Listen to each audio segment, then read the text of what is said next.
अगर आपको लगता है कि आईपीएल 2024 का जो मिनी ऑक्शन था वो बहुत ज्यादा एंटरटेनिंग और ड्रामे से भरपूर था और उससे पहले हमने आईपीएल का सबसे बड़ा ट्रेड भी होता हुआ देखा है, then IPL 2025 has even bigger surprises for you all. और इस मेगा ऑक्शन से पहले जो बड़े बड़े डिसीजन लिए जाने वाले हैं, जो बड़े बड़े चेंजेस होने वाले हैं और उसके बाद जितना मेगा ये मेगा ऑक्शन होगा, trust me we have not seen anything like this in the history of IPL auction. और मैंने आपको पहले ही बोला था कि गौतम गंभीर का कोलकाता नाइट राइडर्स से निकल करके इंडियन टीम के हेड कोच बनना महज एक शुरुआत है। ऐसे ही और बहुत ही बड़े डिसीजन आने वाले 1 से 2 महीने में लिए जाएंगे, जहां पर टीम प्रिपेयर करने लगेंगी आईपीएल 2025 की अपनी रिटेन खिलाड़ियों की लिस्ट और उसके साथ साथ मेगा ऑक्शन की तैयारियों में भी वो जुड़ जाएंगी। और ऐसी ही 5 बड़ी अपडेट एक एक करके हमारे पास निकल करके आई हैं, जिसने पूरे के पूरे इस आईपीएल के सिनेरियो को, मेगा ऑक्शन के इवेंट को बहुत ही ज्यादा इंटरेस्टिंग बना दिया है। और हमें शायद एंटरटेनमेंट के लिए मेगा ऑक्शन का इंतजार भी ना करना पड़े, बल्कि रिटेन और रिलीज खिलाड़ियों की जो लिस्ट होगी वो अपने आप में ही सबके होश उड़ाने वाली है। तो बिना देर किए सबसे पहली और सबसे बड़ी अपडेट आपको इस समय की बताता हूं, जहां पर दैनिक जागरण ने इस बात को रिपोर्ट किया है कि Rishabh Pant might get offload by Delhi capitals before the IPL 2025 auction. Ricky Ponting को अपने हेड कोच के पद से हटाने के बाद सौरव गांगुली को अपना नया हेड कोच वो कभी भी अनाउंस करने वाले हैं। सौरव गांगुली ऑलरेडी बोल चुके हैं कि वो दिल्ली कैपिटल्स के हेड कोच बनने वाले हैं और अब ऋषभ पंत को लेकर के भी बहुत ही ज्यादा यहां पर कयास लगाए जा रहे हैं। और वहीं ऐसी न्यूज रिपोर्ट्स का निकल करके आना कि ऋषभ पंत की कैप्टेंसी से बहुत ज्यादा खुश नहीं है दिल्ली के ओनर्स। अगर आपको याद हो तो 2020 में श्रेयस अय्यर की कप्तानी में फाइनल तक पहुंची थी दिल्ली कैपिटल्स। 2019 में श्रेयस अय्यर की कप्तानी में प्लेऑफ में पहुंची थी, लंबे समय के बाद डीसी प्लेऑफ में पहुंची थी और उसी के बाद श्रेयस अय्यर की इंजरी होती है, पंत कप्तान बनते हैं और उसके बाद श्रेयस अय्यर को कप्तानी दी नहीं जाती। Now Shreyas Iyer is an IPL winning captain और दिल्ली कैपिटल्स साल दर साल स्ट्रगल करती चली आ रही है। अब इसमें उनकी जो ऑक्शन की स्ट्रेटेजी है, जो पेपर पर उनकी टीम रहती है, वो ही इतनी ज्यादा कमजोर रहती है। आप पिछली प्लेलिस्ट में हमारे जाकर के देखोगे तो मैंने खुला दिल्ली कैपिटल्स का पूरा एनालिसिस करके रखा हुआ है कि किस तरीके से इनकी ऑक्शन की स्ट्रेटजी खराब थी, तो इनकी टीम खराब थी, तो उसमें कैप्टन बहुत ज्यादा कुछ कर नहीं सकता। और 2023 में तो ऋषभ पंत थे भी नहीं। वहीं दिल्ली कैपिटल्स के हेड कोच सौरव गांगुली अभी भी ऋषभ पंत के साथ परसिस्ट करना चाहते हैं, क्योंकि ऋषभ पंत ना सिर्फ एक इंपॉर्टेंट प्लेयर रहे हैं दिल्ली कैपिटल्स के लिए, बल्कि वो एक इंडियन क्रिकेट स्टार हैं। तो एक मार्केट वैल्यू, एक ब्रांड वैल्यू भी आपको मिलती है और दादा चाहते हैं कि ऋषभ पंत यहां पर कप्तान बने रहें दिल्ली कैपिटल्स के। तो क्या दिल्ली कैपिटल्स सौरव गांगुली के साथ जाएगी और ऋषभ पंत को कप्तान बना करके रखेगी, या फिर ये मीडिया रिपोर्ट सच होगी and Delhi Capitals might just offload Rishabh Pant before the IPL 2025 auction? और अगर ऐसा होता है तो चेन्नई सुपर किंग्स आईपीएल 2025 के मेगा ऑक्शन में दिल्ली कैपिटल्स के कप्तान ऋषभ पंत के लिए बोली लगा सकती है, क्योंकि क्या महेंद्र सिंह धोनी खेलेंगे, क्या महेंद्र सिंह धोनी नहीं खेलेंगे, इसके बारे में अभी भी बहुत ज्यादा क्लैरिटी नहीं है। उनकी कैसी फिटनेस है, उनका क्या प्लान है, क्योंकि लास्ट ईयर उन्होंने ऋतुराज गायकवाड़ को कप्तानी दे दी थी। तो क्या ऋषभ पंत अगर चेन्नई सुपर किंग्स में जाएंगे तो क्या वो वहां पर कैप्टन बनेंगे, ये अपने आप में एक बड़ा सवाल है। अगर ऋषभ पंत कैप्टन नहीं बनेंगे तो क्या वो चेन्नई सुपर किंग्स में जाना पसंद करेंगे? क्योंकि देखो, धोनी के उत्तराधिकारी के तौर पर somebody who could replace him, somebody who plays like him, somebody who is a flamboyant like him, somebody who has got the same kind of body like him, Rishabh Pant उनके लिए एक बहुत ही आइडियल चॉइस होंगे। और उनको कीपर की जरूरत वैसे भी है, तो क्या ऋतुराज से वो ऋषभ पंत को रिप्लेस कर देंगे, या फिर ऋतुराज के अंदर ऋषभ पंत खेलेंगे अगर वो उनके पीछे जाते हैं? Lots of ifs and buts right now before the mega auction. लेकिन एक बात तो तय है, जब इस तरीके की खबरें निकलनी शुरू हो जाए, टीम के अंदर से बातें होने शुरू हो जाए, तो बहुत ही बड़ा कुछ होने वाला है, ये आप गारंटी लेकर के रख सकते हो। और उसके बाद तीसरी बड़ी अपडेट ये है कि मुंबई इंडियंस के अंदर सूर्य कुमार यादव, हार्दिक पांड्या और जसप्रीत बुमराह के साथ साथ Rohit Sharma is very very unlikely to play in the IPL 2025 in the same team, यानी कि मुंबई इंडियंस में ये चारों खिलाड़ी, और बुमराह को अगर हटा भी दो तो हार्दिक, रोहित और सूर्य कुमार एक साथ हमें खेलते हुए दिखाई दें, इसके चांसेस बहुत ही ज्यादा मुश्किल हैं। क्योंकि देखो,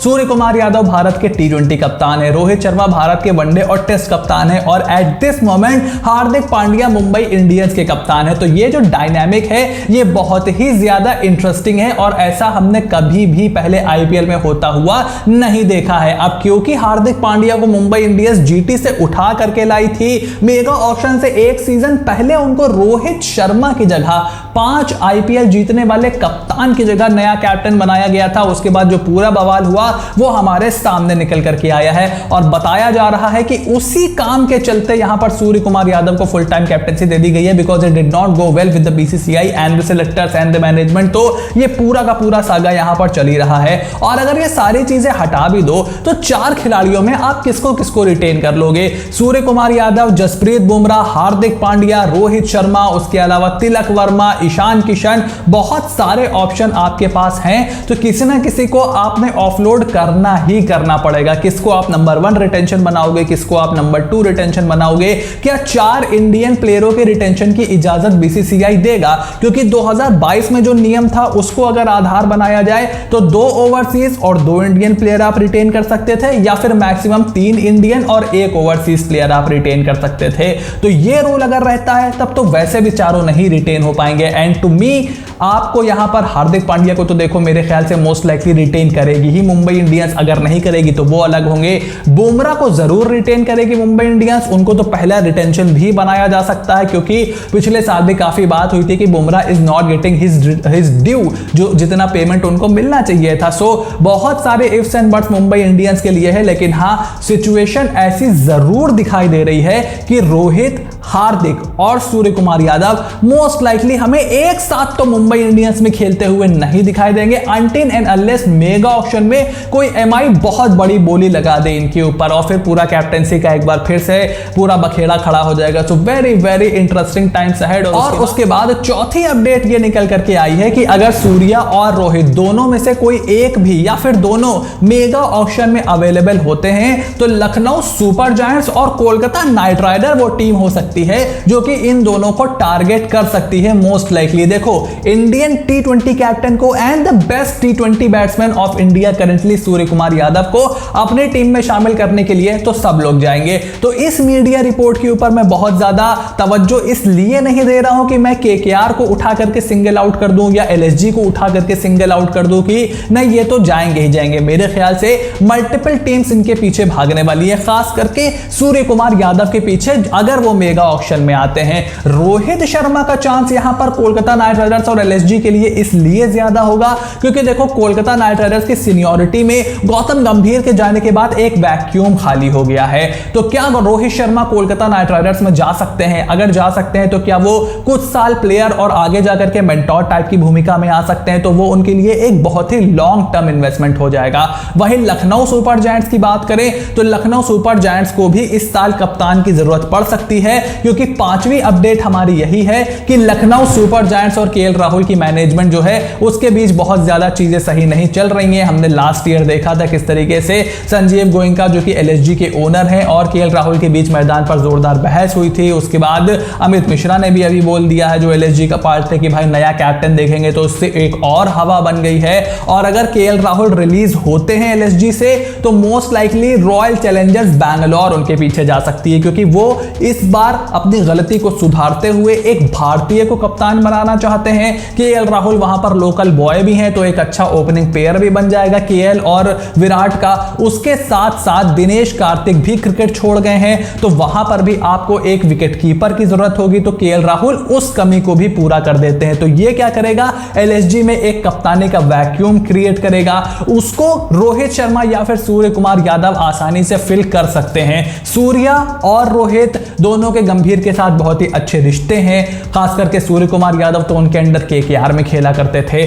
गौतम गंभीर लखनऊ सुपर जायंट्स की मैनेजमेंट का भी पार्ट थे और कोलकाता नाइट राइडर्स की मैनेजमेंट का भी पार्ट थे। तो यहां पर सूर्य कुमार यादव के लिए जाना इन टीम्स के लिए और बेनिफिशियल हो सकता है। सूर्या को भी कोई आपत्ति नहीं होगी इन टीम के लिए खेलने के लिए। बस केकेआर के साथ इशू यह है कि क्या केकेआर श्रेयस अय्यर को रिटेन करेगी तो फिर तो श्रेयस अय्यर को ही कैप्टन रहना चाहिए, क्योंकि भाई आईपीएल विनिंग कप्तान है वो। 4 रिटेंशन में शायद उसका नाम ना आए, उसके बारे में हम ऑलरेडी एक वीडियो में बात कर चुके हैं, आप जाकर के देख सकते हो। तो बहुत सारे इफ्स एंड बट्स हैं, लेकिन हाँ, लखनऊ सुपर जायंट्स एक बड़ी कंटेंडर हो सकती है एक कप्तान के लिए, चाहे वो सूर्या हो, चाहे वो रोहित शर्मा हो, या फिर इवन हार्दिक पांड्या हो, या फिर कोई भी कैप्टन जो बेस्ट कैप्टन अवेलेबल होगा उसके पीछे एलएसजी जरूर जा सकती है, कंसिडरिंग कि केएल राहुल और उनकी मैनेजमेंट के बीच रिश्ते अच्छे नहीं बताए जा रहे हैं। लेकिन रिगार्डलेस ऑफ एवरीथिंग, आईपीएल 2025 के मेगा ऑक्शन और उससे पहले रिटेन और रिलीज खिलाड़ियों की लिस्ट की जो निकलनी है उसको लेकर के अब ऐसे ही मीडिया और खबरों का बाजार यूं ही गर्म रहेगा। तो आपको क्या करना है, चैनल को सब्सक्राइब करना है और नोटिफिकेशन की घंटी बजाना बिल्कुल भी नहीं भूलना है, क्योंकि इसी तरीके की न्यूज अपडेट्स के साथ साथ पर्दे के पीछे की कहानी और उसका दमदार एनालिसिस आपको यही 5 स्पोर्ट्स के मंच पर लगातार देखने को मिलता रहेगा। So stay tune and I will see you soon in the next video.